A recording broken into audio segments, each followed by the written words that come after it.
Hello everybody, my name is Cassandra and welcome back to my channel.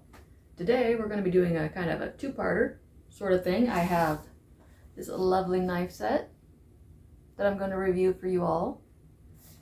I haven't opened it yet, but I have to try to decide what I'm going to make with it, and I think I'm going to pull out some steaks and make some twice-baked potatoes and try to just use these knives. They are a 9-piece steak set knife. 9-piece steak knife set with knife organizer from Ibotta. Not sure. Have you ever heard of that one? I'll link to it down below. Well, probably should have put it together before we started, but it is very nicely packaged, which is a good thing when you're ordering something that's expensive. I don't really have people over or anything, but if I did, okay, I'm gonna get this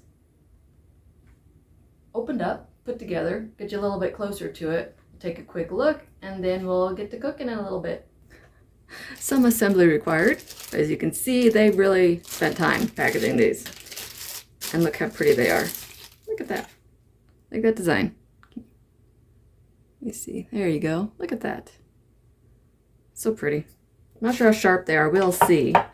So I was going to plan to make steak, as I said, and I'm going to try to make twice-baked potatoes. I should just be able to use one of these knives to do that too, because they should be sharp enough. And if I screw up the twice-baked potatoes, we'll just have mashed potatoes, because I'm not really that picky. These are a little more expensive than I would normally do, but you know, you get offered something. I'm going to try it out. I have no shame. Oh. There's a design on the back of it too. Put a lot of effort into these, a lot of thought. They aren't too heavy too, because they look like they're really heavy, but they're not, and they're really nicely balanced. So, minimalism, high carbon steel, German grade high carbon stainless steel steak knife. I don't know, I think the design is what sold me on them. Look at that. Oh well. But that is the whole setup. It's a nice little setup, nice and sturdy. It has little grippers on the bottom so it doesn't slide around too bad. And it's fancy. So I will catch you all once my steaks thaw out, probably tomorrow, and we're gonna see how good these cut. Because that is the most important thing. I know they're fancy, but they don't cut well. We will see when I catch y'all in a little bit. Let's get cooking. Okay, we are a couple days later. Kind of got distracted by life, but I'm back. I got my fancy little knives washed so I can use them. But first things first, I got to get my ribeyes from September last year. My kid is home, of course. And since these are just for me, I'm going to put a seasoning on them. For my kid, I have to just put salt on things because she doesn't like seasonings. So I found this all-purpose seasoning at Walmart. And it sounds pretty dang good. So I'm going to toss this on my steaks. They've been out for like 2 days. I don't think they're thawed out yet, unfortunately.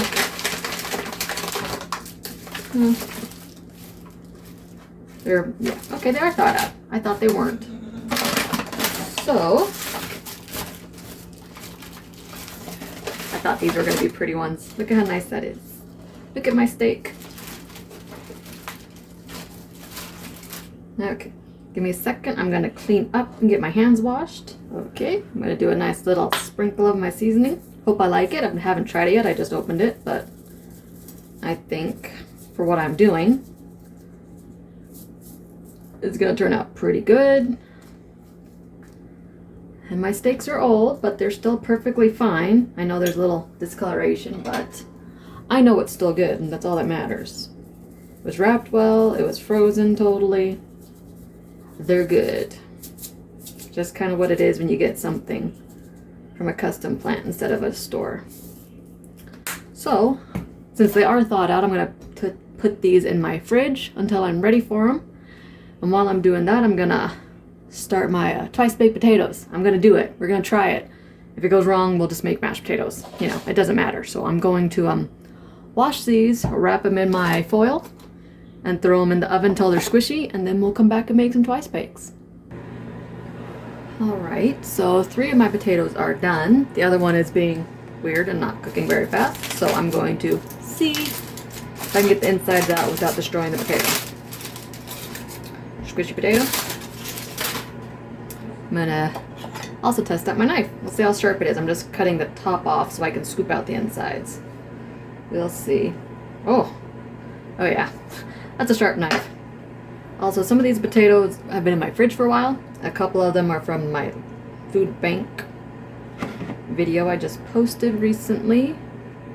So they cooked at different speeds, and they're gonna act a little bit different because I usually store my potatoes in the fridge because I can't get through them fast enough and I don't want them to go bad. So the goal is to get like most of the potato out while leaving it still intact, so you can make mashed potatoes and then stuff it back in. Whoops. I think this is one of the ones that was in my fridge. You can tell it's a little string.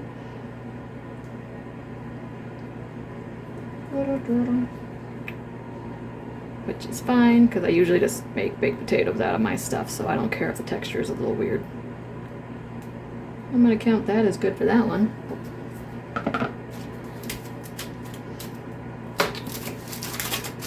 Also, if you aren't good with heat, use a hot pad or something, but I'm usually pretty good with it. I also have gloves if I really wanted to go that route. That would probably be like a potato skin. I might toss them on a little bit of my dairy-free cheese and just make the little potato skins to snack on. These knives are very sharp. Straight through it. It's fancy. Well, that one feels a little weird, but that's okay. I don't really know what I'm doing. I'm just kind of winging it. So I'm going to finish scooping them out, and then we'll make the mashed potatoes. Once my other potato's finally done. It's the biggest one, I think, so I didn't want it cooked that fast. So I will be back in a minute. Alright, I got my 4 potatoes. It's kind of funny that you can actually tell which ones were the fresh ones and which ones were the ones in my fridge. I don't know if you can tell on video, but the fresh ones are a lot smoother. The other ones have the extra... It does something with the starch in them. I don't know what, but they last a lot longer, so it doesn't really affect me all that much. So I have my potatoes, and we're just gonna make some mashed potatoes. Loaded mashed potatoes. I have my dairy-free cheese. I have some bacon bits that I don't remember what I bought, but I found them in my cupboard and they're still in date. So I'm gonna use those, my clarified butter, and a little bit of milk, which is dairy-free because, you know, my body doesn't like dairy. I don't know if I've mentioned that yet. I try to stay away from dairy as much as I can. So I clarified my own butter because it's cheaper than buying the stuff that's already done. I'm gonna dig out, and I also keep it in my fridge because I don't trust myself to get all the fat solids out of it, and I don't want it to mold, so. Tablespoon or so of butter. Ooh, there's a nice chunk. We got that. Let me grab my milk. Just need a tiny bit of milk. Got my lactose-free stuff.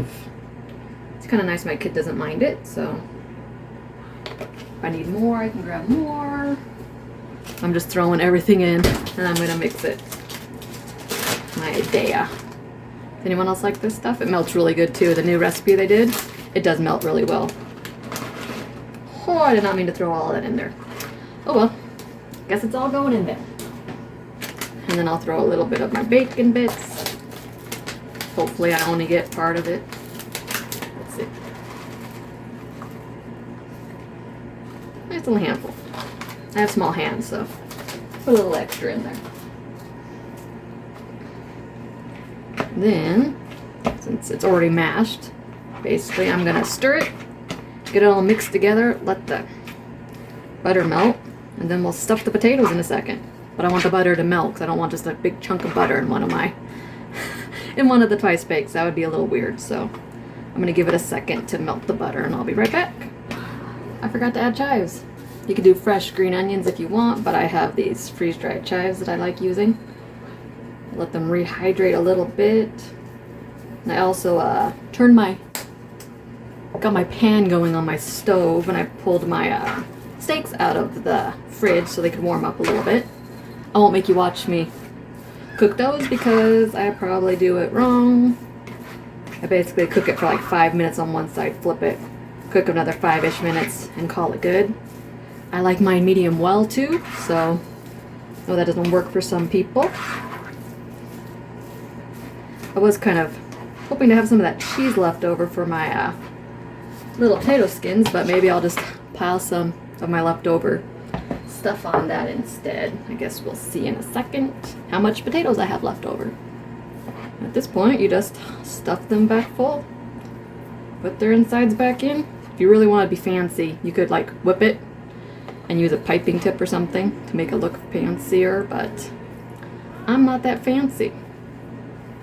Let me fill them up. Easy peasy. Literally, I could have just made these loaded potatoes and called it good. My kid is still happily watching a video while I cook my dinner, and then I'll make their dinner because they're not going to eat this. Anyone else do the 2-meal thing? I just know they won't eat it. There's no point in fighting it.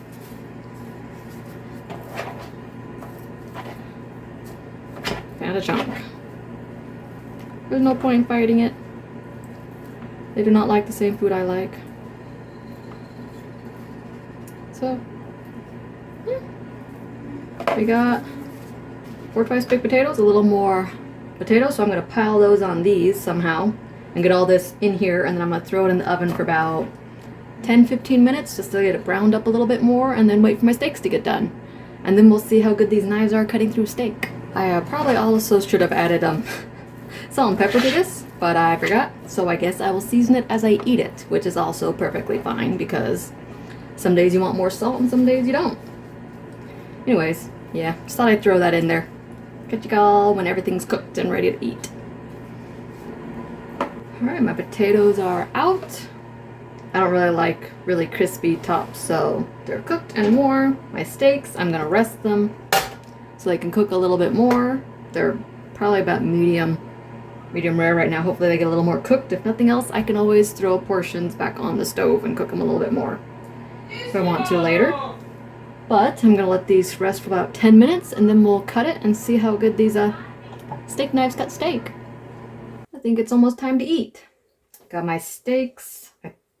I think this side is a little bit thicker, so it's not quite cooked as much as I want, but when I re-warm it up later to eat another meal, it'll be fine. I'm planning on cutting it in half and having 4 meals because I have 4 potatoes. Why not, you know? So we're gonna take one of our fancy knives. I still love the design on it. It's the whole reason we're making this steak, and we're gonna see how good it cuts. We're gonna cut straight down the middle. Look at that. Oh, that's pretty good to me. Almost perfectly. The edges are a little bit cooked or more, and the middle's a little bit more pink, which is how I like my steak. Yeah. We'll get our steak and our potatoes, and then it'll be time to eat. I'm probably gonna dice it up because I'm a little kid, and I'm gonna dice it up so I don't have to dice it up while I'm eating because I'm lazy. So we'll get our baked potato. I have my dairy-free sour cream, I think, and we'll call it a day. So we now know that these knives cut through vegetables and cut through steak perfectly. So if you are interested in them, again, I will put a link to them in the description box. It's not a paid promotion, but I did get these with a reimbursement, which is amazing. And thank you very much for that. And thanks for watching. Hope you enjoy my video. If you do, toss me a like and subscribe, and I will catch you next time. Later.